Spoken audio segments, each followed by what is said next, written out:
Hello everyone, कैसे हो आप सब। आई विश आप सब अच्छे हों। तो अभी 4 बज गए हैं सुबह के और मैं आरती करने जा रही हूँ। ये मैं आप सबको बताने की कोशिश कर रही हूँ इशारों से, और उसके बाद मिलूँगी आपसे। इसलिए ऐसा बोल रही हूँ क्योंकि सब लोग सो रहे हैं और मैं नहीं चाहती हूँ कि मैं आवाज़ करूँ और सब जग जाएं। तो इसीलिए मैं आपको इशारे में ही कुछ बता रही थी। और उसके बाद नहा धोकर पूजा वगैरह करने के बाद फिर थोड़ा देर मेरा जो है शेड्यूल अलग रहता है सुबह से जगने के बाद आजकल। और उसके बाद ये टाइम है, मैं बना रही हूँ लंच। यशवी स्कूल चली गई हैं और यशवी के पापा के लिए मैं लंच तैयार कर रही हूँ। फिर इसके बाद यशवी के पापा भी अपनी दुकान चले जाएंगे। तो फ्रेंड्स, आज का व्लॉग कैसा होने वाला है लास्ट तक ज़रूर देखिएगा, आपको पता चलेगा कितनी मैंने स्टडी की और क्या कैसे मैंने मैनेज किया पूरा दिन। तो चलिए आगे बढ़ते हैं इस व्लॉग में और बताते हैं अपनी दिनचर्या। तो यहाँ मैं बना रही हूँ परवल की सब्ज़ी, आलू और परवल की सब्ज़ी बना रही हूँ। और उसके साथ ही यही बनाऊँगी मैं रायता, क्योंकि खीरा रखे हुए थे तो सोचा खीरा का रायता बना दूँ। और मुझे पसंद है खीरा का रायता वैसे तो। यशवी के लिए सुबह पराठे बना दिए थे तो इसीलिए ये तवा थोड़ा सा चिकनाई की वजह से काला हो गया है, तो इग्नोर कीजिएगा। और उसके बाद यहीं पर मैं सेक रही हूँ रोटियाँ। और रोटी बनाने के बाद फिर मेरा खाना पीना ख़त्म हो जाएगा। उसके बाद फिर मैं घर की साफ़ सफाई में लग जाऊँगी। तो यहाँ जो फैला है इसको इग्नोर कीजिएगा, क्योंकि ये फैल गया था दूध और इसी पर मैं और ज़्यादा काम करती जा रही हूँ, तो ये और ज़्यादा जल जल के काला हुआ जा रहा है। पर मैं सोच रही थी अभी कि इसको अब यहाँ से बंद करके गैस और दूसरे साइड की ऑन कर लूँ, ताकि इतना ज़्यादा काला ना हो, वरना छुटाने में बहुत दिक्कत हो जाएगी। तो ऐसी कुछ चीज़ें हो जाती हैं हम लोग के साथ में जब हम एक साथ कई काम करते हैं। तो मेरे साथ तो अक्सर ऐसा होता है कि कहीं दूध कहीं कढ़ी, कुछ ना कुछ तो फैल ही जाता है मुझसे। और ये अक्सर तब होता है जब मैं एक साथ में कई काम मैनेज करने की कोशिश करती हूँ।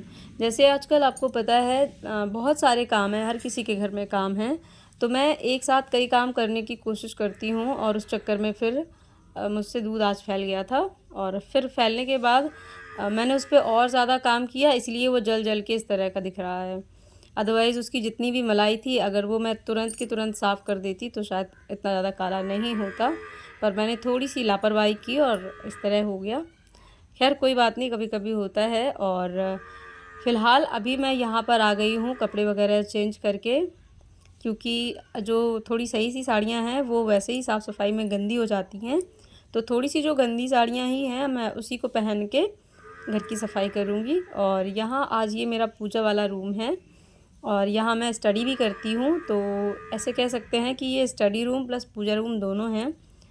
तो इसी को आज साफ़ करना है, इसको साफ़ करके और इसका सामान वापस से सेट करना है, ये पूरा टारगेट रहेगा। तो हालांकि अभी मैं आपको दिखा रही हूँ कि रूम साफ़ हो रहा है, लास्ट तक ज़रूर देखना तो आपको पता चलेगा कि डेकोरेट होने के बाद एक्चुअली ये रूम मतलब कैसा लग रहा है।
इतनी डीप क्लीनिंग तो सिर्फ त्योहारों पे ही हो सकती है, और सच में अगर त्यौहार ना हो तो इतनी डीप क्लीनिंग कोई ना करे अपने घरों की।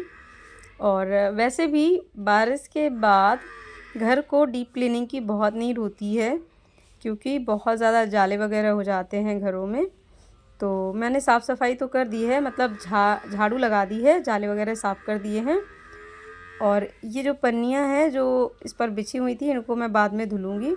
और अभी मैं देख रही हूँ अपने नोट्स।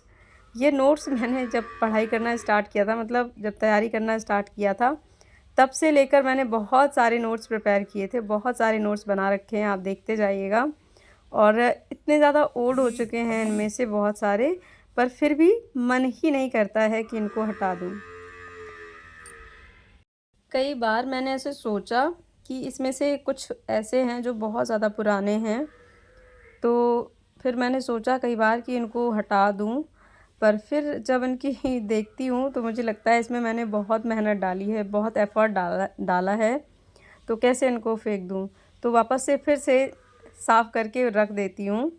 हर बार का मेरा यही होता है, हर बार सोचती हूँ कि अब ये बहुत पुराने हो गए हैं, पैटर्न चेंज हो गया है, लेवल हार्ड हो गया है, तो अब ये काम नहीं आएँगे। और सच कहूँ तो इनसे बहुत ज़्यादा कभी पढ़ाई होती भी नहीं है। हर बार सोचती हूँ इनको एक बार रिवाइज़ कर लूँ और फिर इनको चेंज कर दूँगी, पर ऐसा नहीं हो पाता है। तो बस मैंने वापस से फिर से रख दिए।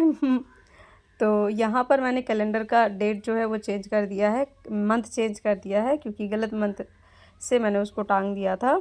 और यहाँ पर आपको मैं दिखा रही हूँ, क्योंकि लाइट आ रही थी बल्ब की, तो यहाँ पर मैं हाथ से थोड़ा सा लाइट को छिपा रही हूँ और फिर दिखा रही हूँ कि कुछ इस तरह से साफ़ सफाई हो गई है। वैसे भी मतलब यहाँ पर और कुछ साफ़ तो होगा ही नहीं, क्योंकि छपाई हो, पुताई हो, तब ज़्यादा और सुंदर लगने लगता है। पर ये भी सादा दीवारें हैं, पर फिर भी उस हिसाब से मतलब मुझे अच्छा लग रहा था, मैंने साफ़ कर दिया था। तो हो सकता है आपको थोड़ा-सा वैसा लग रहा हो कि सेम टू सेम है। पर मैंने जब साफ़ कर दिया था तो मुझे लग रहा था कि हाँ, अब थोड़ा-सा क्लीन हो गया है, अच्छा हो गया है। और यहाँ पर ये बोर्ड है जिसको मैंने बहुत गंदा था, यशवी ने गंदा कर दिया था, तो उसको साफ़ करके मैं सोच रही हूँ इसको साफ़ करके फिर कोई एक अच्छा सा कोटेशन लिखूँ। तो देखती हूँ, अभी आप लोग देखते जाइए मैंने क्या कोटेशन लिखा है। और ये बोर्ड, इस बोर्ड से तो मैं क्या कहूँ, इसमें मैं अपने डेली पॉजिटिव थॉट्स लिखती हूँ, जिसको मैं आपके साथ शेयर नहीं करती हूँ। कई बार पॉजिटिव थॉट्स लिख देती हूँ, तो कई बार पॉजिटिव कुछ लाइंस लिख देती हूँ, तो कई बार कोई पॉजिटिव कोट मिल जाता है तो उसको लिख देती हूँ। और ये सच में बहुत अच्छा तरीका है खुद को खुद से मोटिवेट रखने का। वैसे भी जो आसपास बहुत सारे ऐसे लोग होते हैं जो नेगेटिव आपको बनाते हैं, नेगेटिव थॉट्स रखते हैं आपके लिए, तो ऐसे में अपने आप को खुद से अच्छा फ़ील कराने के लिए मेरे पास ये अच्छा तरीका रहता है। देखिए, हर किसी के एनवायरनमेंट में कुछ टॉक्सिक मतलब पर्सन्स होते हैं, कुछ ऐसे लोग होते हैं जो आपको पसंद नहीं करते हैं, आपके बारे में बहुत गलत-गलत बोलते हैं। पर आप उनसे इफ़ेक्ट होंगे या नहीं, ये आप पे डिपेंड करता है। और हर किसी के पास कुछ अगर नेगेटिव चीज़ें हैं उनके सराउंड में, तो कुछ पॉज़िटिव चीज़ें भी होती हैं। तो आप अपने एनवायरनमेंट में, अपने आस-पास, अपने सराउंडिंग्स में ये देखिए कि कौन-सी ऐसी चीज़ें हैं जो आपको हर्ट करती हैं और कौन-सी ऐसी चीज़ें हैं जो आपको, आपके माइंड को हैप्पी बनाती हैं। तो जो चीज़ें आपको और आपके माइंड को हैप्पी बनाती हैं, आप उन चीज़ों पे ज़्यादा ध्यान दें, उनको पकड़ें, उनके साथ ज़्यादा टाइम स्पेंड करें। तो आप देखेंगे बहुत ज़्यादा आपका माइंड चेंज होगा, मेंटालिटी चेंज होगी। और ये सारी चीज़ें जब आपकी अच्छी रहेंगी तो आपका पढ़ाई पर फोकस बढ़ जाएगा। तो मैं अपने लिए जो भी मेरे पास चीज़ें हैं, मैं अपने घर का एटलीस्ट घर का एनवायरनमेंट ही सही हो, इतनी तो कोशिश करती हूँ। आसपास अगर माहौल चेंज नहीं हो सकता है तो कोई बात नहीं, पर मैं अपना घर, अपने अंदर, अपने घर में तो मतलब अच्छा कर ही सकती हूँ। तो बैक नॉइज़ जो आ रही हो फ्रेंड्स, इसको इग्नोर कर दीजिएगा, क्योंकि ये जहाज़ निकल रहे हैं शायद में, तो उसी की आवाज़ें हैं। और ये प्यारा सा थॉट जो मेरे माइंड में तुरंत आया, तो मैंने इसको जैसा आया वैसा ही लिख दिया। ये कहीं से कॉपी पेस्ट नहीं है, ये मेरा खुद का अपना विचार है जो मैंने यहाँ पर रखा है।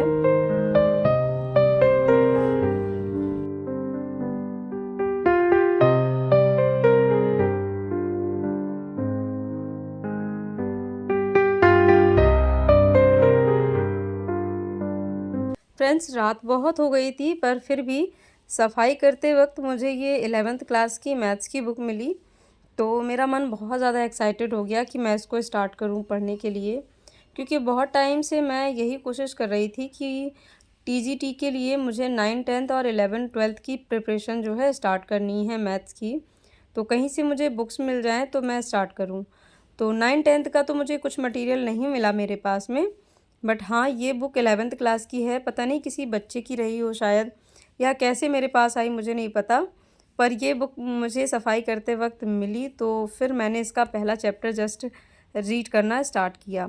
सबसे पहले मैंने इस बुक में कितने चैप्टर हैं, उन चैप्टर्स के नेम क्या हैं, उनके अंदर कितने सब एक्सरसाइज हैं, वो सारी चीज़ें चेक की।